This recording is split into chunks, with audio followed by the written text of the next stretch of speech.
All right, hello online audience. So we just got the group out to the tours. I will spend a few moments with you here. We have a short video for you, and then I can also address any questions that you have that haven't been answered.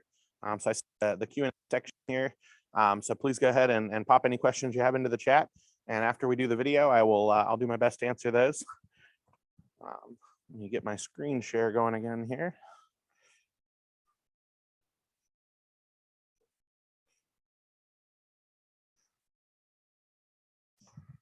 And I am not the professional operator of Zoom here, so let me know in the Q&A, I guess, if you have any troubles with the video or the audio. But I think we have everything set up to share here.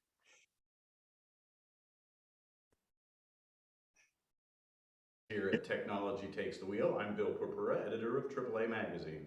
And I'm Kimberly Schwinn, Director of Public Affairs at AAA Ohio Auto Club. The Technology Takes the Wheel speaker series was developed and launched in 2018 in Toledo, Ohio, in a partnership between AAA Club Alliance and the University of Toledo College of Engineering.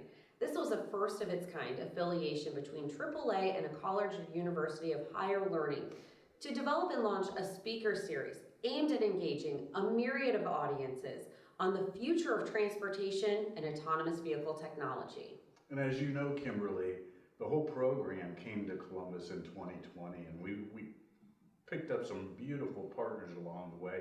We have the Ohio State University, Columbus State Community College, DriveOhio, Smart Columbus, and the Transportation Research Center.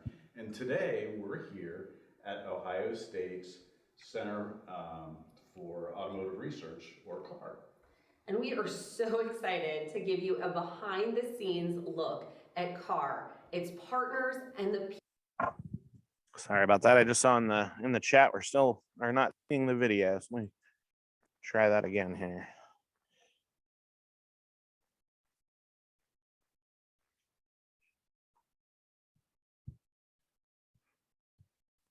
people who are playing a major role in the Let me know if future you're able of to see that now. transportation right here in Ohio. Right, and so we've titled this seminar, Technology Takes the Wheel, Brilliant Minds Behind Tomorrow's Transportation. How appropriate is that? Exactly, and so we hope you enjoy this behind the scenes look, this video, and join us for future seminars.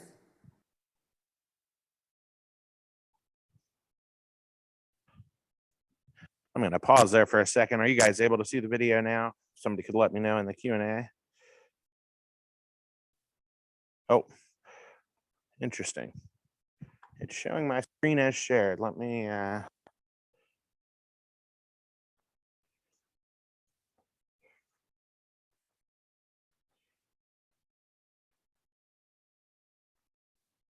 okay, so I saw someone say we could see it, so let me go back to that then. All right, I will carry on with the video. So the first section of the video here is the driving simulation lab. And so this is one I was mentioning is all about vehicle dynamics and the performance physics of the vehicle. So what you see here is the team operating the computers that run the simulator, and they're right now building a virtual world. So we have imaginary worlds, but we can also bring in real world where we go out and actually scan the streets and every feature from how the road's shaped, hills, valleys, even around like trees and fire hydrants. Those can be very important for automated vehicles to be able to see specific features and localize themselves. So here, one of our graduate students, Olivia, is driving the simulator. And so she's actually navigating around a course that we will have a vehicle out and testing. On this platform, we're able to look at things like, what is happening in the vehicle and the powertrain simulation and the autonomy sensors, but we're also able to look at the driver behavior. So how does Olivia respond to different things that happen in the simulation? We can see the human machine interface. So what are some different alerts? You can see there, we actually have the full cabin of a Mustang that she's in. And so we can actually put things on the screen, on the factory screen. We could change gauge layouts. We could add different types of lights and sensors and look at how she can best interact with the vehicle, especially as it performs handoffs between partially or fully automated functions and needing the driver to get engaged. So these are some of the work that we do in that lab.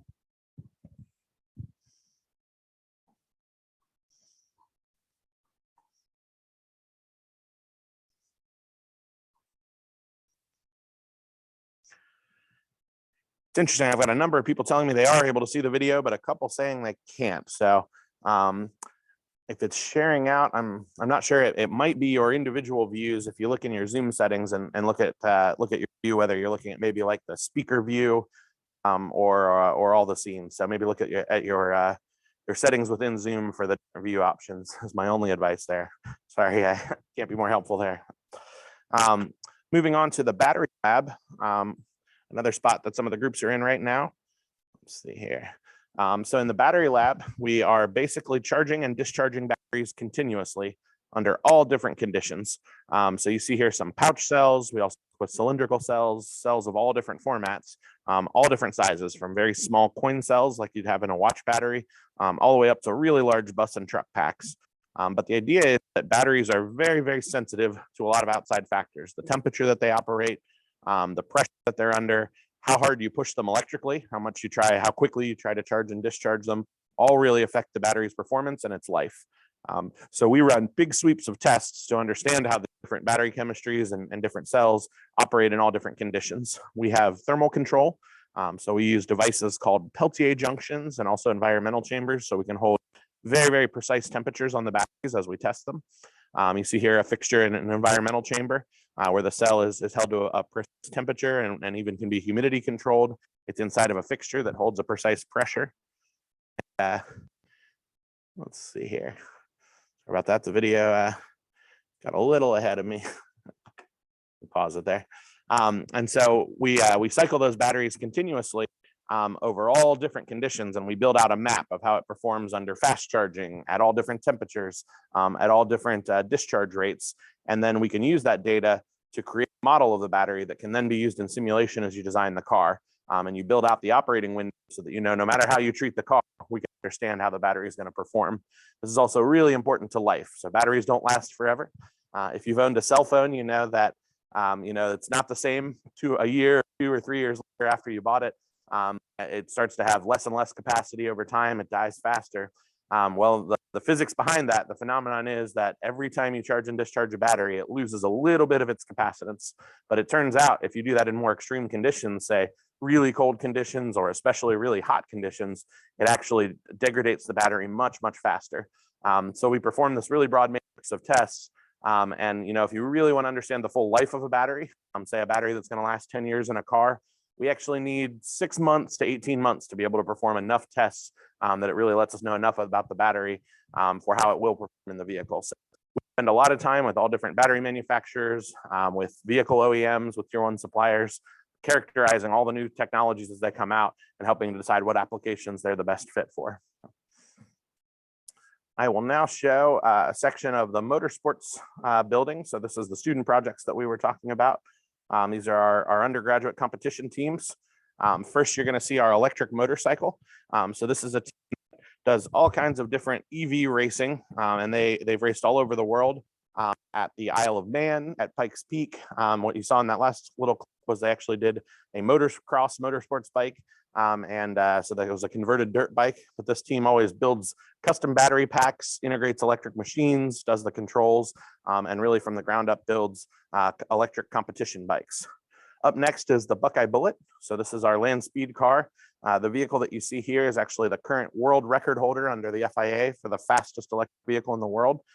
It went 358 miles per hour and set a world record, which is based on averages at 342 miles per hour out on the Bonneville Salt Flats. The team also holds the fastest hydrogen powered record in the world at 303 miles per hour. So these are crazy, highly aerodynamic vehicles just packed with power. The Buckeye 3 that you were seeing there is over 2,000 horsepower, and all that power is channeled into the vehicle to go in a drag race of about 5 miles. So it's a long track, but a long straightaway, and just get to absolute maximum speed. Up next is our super mileage team. So this vehicle is an ultra lightweight, ultra fuel efficient vehicle, and it's a competition to see how light vehicles can be and how fuel efficient. We have some clips of robotics projects here. So we also support First Robotics and Underwater Robotics, teams that build robots for competition. One is on the surface, and they do things like play basketball and all kinds of cool different activities that they compete with other robots on. The underwater robotics group actually does underwater submersibles that do sort of search and rescue or seek and destroy missions, and they're completely autonomous. So self-piloted, self-driving robots. So they're programmed ahead of time to look for certain mission characteristics and then go out and do those without human control. So super cool projects for the students. This next little section, you're going to see our machine shops. So almost everything on the vehicles is actually built by the students right here in our lab. So this is a CNC milling machine, a CNC lathe, and then lots of conventional equipment as well for mills, lathes, metalworking, welding, grinding, painting, composite. We have laboratories to do all those different types of things right here for the students to use. And again, we find it extremely important that the students are able to do those things hand in hand with their education. It really rounds out the education experience when you can not only design them in the computer, but come to the lab and build them, race them, find the budget to pay for them, do all the project management needed to deliver on time at the right quality. Really provides a whole new dimension to the education. So with that, I'm gonna stop the screen share and look into the chat for some questions here. I saw there was a sequence of questions related to how is this work supporting individuals with disabilities and different forms of special needs. That question was directed at TRC and also DriveOhio, Fly Ohio. I can say a few things about that. So one thing with TRC is their customers' privacy is very important to them. So they will never directly tell you who their customers are or what they're working on. That's very important to the track and being able to do future development with vehicles before they're released to the public. But what we can say is almost every automotive company and mobility company that you've heard of, and many that you have at TRC every day, I believe they've now exceeded more than 800 different customers working there. There are certainly many customers working on mobility solutions that serve individuals with disabilities. One of the really nice things about some of the modern transit technologies is public transit doesn't have to just be 40-foot buses, and whether your city is big enough to have a rail station or some number of 40-foot buses running around, the new technologies really allow them to much more cost efficiently operate smaller services. So things like small shuttles, on-demand models like Uber or Lyft, that can be operated through transit agencies. And in fact, our local transit agency, CODA, has an on-demand service that they're operating. I believe it launched in Grove City and is now in several regions of the city, where with the right technology so that they can optimize the routes, optimize the vehicles and the drivers, they can really serve a much broader audience. And certainly those with disabilities, especially mobility disabilities, are high on the list of priorities for people that we want to make sure have equal access to transportation and support. Likewise, from a policy side, the state definitely supports that through DriveOhio. Not so much through Ohio yet. We're not doing a lot of passenger transport via the eVTOL aircraft, although a lot of people believe that's right around the corner, but definitely on the ground side. These initiatives are very, very important to the state and the DOT. The next question was about the charging infrastructure, looking at accessible charging locations, again, for those with disabilities. And I think absolutely, there's a wide variety of interesting products out there. Certainly looking at places that have charging where there is disability parking, room to maneuver is important. But I think the next stage of that is actually charging that can be more automated. So there have been several companies that have released robotic charging arms, so you actually have to plug in your vehicle. And in fact, with automated vehicles, there are already demonstration projects to have, for example, completely automated parking garages. So you just leave your vehicle at the entryway to the garage, and the garage takes over control. It figures out where the appropriate parking spots are. If you need to charge, it would guide the vehicle to charging. A robotic arm plugs in charging, but then when the charging's done, you don't sit there and take up the charging space. You're actually able to then pilot the vehicle to another area of the garage where it could be parked, and then the next vehicle can use the charging. And so certainly a lot of these technologies are very friendly for those with accessibility and disability issues. Scrolling through here a little more. Let's see here.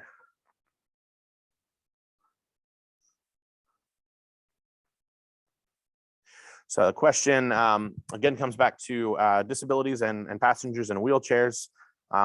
This person was saying that they haven't seen any efforts that look at how the passenger enters and exits the vehicles. I would say all of the shuttle service providers, so things like the Linden Leap program, the small shuttles that I've seen, have all been designed with disability in mind, and the projects that we've seen. Those shuttles are very low to the ground. It's a very nice thing with the packaging of the electric vehicle systems. And any of the ones that we've worked with have a deployable ramp that is operated deployable, so that the ramp comes out and the wheelchairs can sit inside of the vehicles. I know it's an ongoing issue with a lot of passenger cars. It's very, very expensive to get customized vehicles that support wheelchairs. That's a very high cost. But certainly public transportation is looking very closely at how they can help bridge that gap. So let's see here. All right, I think looking through, yep, I think that that addresses everything that I see in the chat and the Q&A here. So if there are any other questions that you have, I'll be on for another few moments here. Feel free to put those into the Q&A. But otherwise, really thank everyone for their participation today. Again, invite you to come out and see us whenever you're able to. We would always love visitors here to see the great work we're doing with our partners across the automotive industry, and especially to highlight our students who are doing this amazing work and will be the leaders of tomorrow. So thanks again, everyone.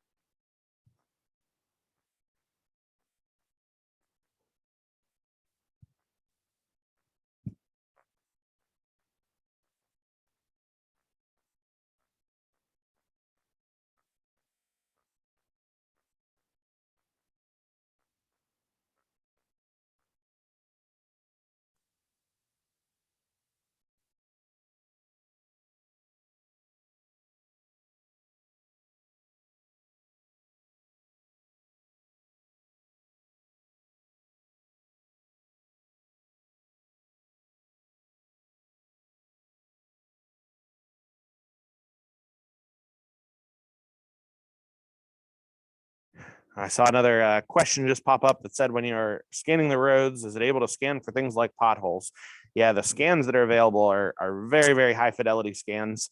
It can be very expensive. There's many companies out there that do mapping at all different levels of accuracy, but some of the companies that do this actually started for the racing industry. And when you get to Formula One and things like that, they're actually interested in pebbles and small amounts of rubber built out on the road. So you can get scanning down to the sub-millimeter accuracy that not only gives you kind of the shapes of the road, but actually even surface conditions and surface qualities.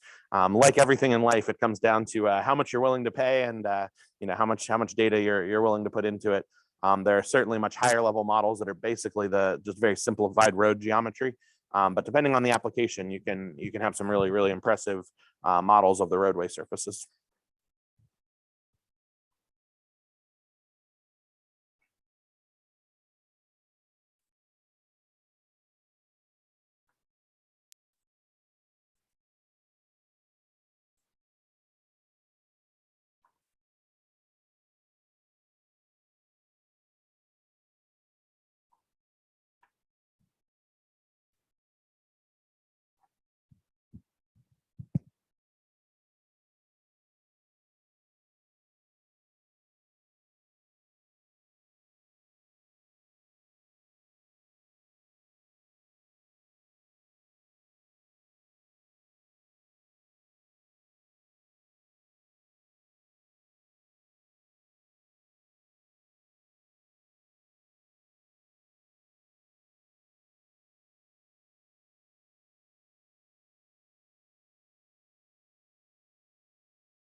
Another question came in about adverse weather conditions and the sensors. So definitely a big topic of research.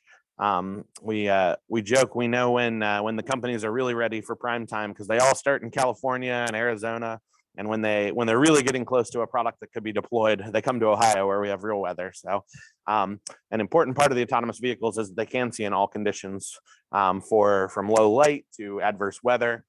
Certainly, snow provides a number of challenges, not the least of which is just the vision, but actually that the vehicle, we've all driven on snow. If you're from Ohio, the vehicle performs differently. And so you can't use the same throttle and steering inputs. You need to be ready for changing traction conditions. So On the sensor side of things, what you'll see is a lot of different sensor technologies on these vehicles that cover, different sensors are good at different things. So camera is excellent at seeing a whole lot, seeing in full color, being able to pick out things like signs and identify different objects. There are other sensors like radar, like ultrasonics that are either sound-based or magnetic wave-based. They're really good at picking out objects that you can't tell what it is in a camera. Is it metallic? Is it a car? But they don't see in high resolution, so they can't pick out differences. There's also a technology very common on autonomous vehicles called LiDAR, or laser radar. And this is laser pulses going around building a 3D map. And again, with LiDAR, you get a very good 3D representation of what's going on, but it can be very hard to pick out what different objects are. And so what we do is a thing called sensor fusion, which is bringing lots and lots of different sensors together that have a little bit of information.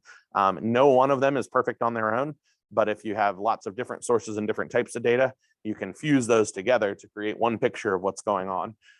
Very, very important to adverse weather conditions is to really have a robust sensor set that can help you understand what's going on. Very key to that in things like whiteout conditions with snow is to also have very good position data. So we know where the roads are. If we can know where the vehicle is and localize it on that road, you can actually navigate with things like GPS and GNSS, ground-based navigation systems. And so there's a lot of research going on to say how much can we really depend on those things, but also what happens if there's an outage. So if there is a GPS block or a GPS hack, does that mean the whole vehicle network in the country shuts down? So a lot of work on not only the sensors, but the redundancy of those sensors to make sure in different failure conditions you can still operate safely.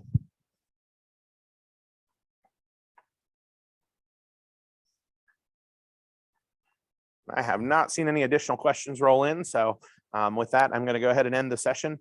Again, thank you all for your participation, and we hope to see you soon. Bye-bye.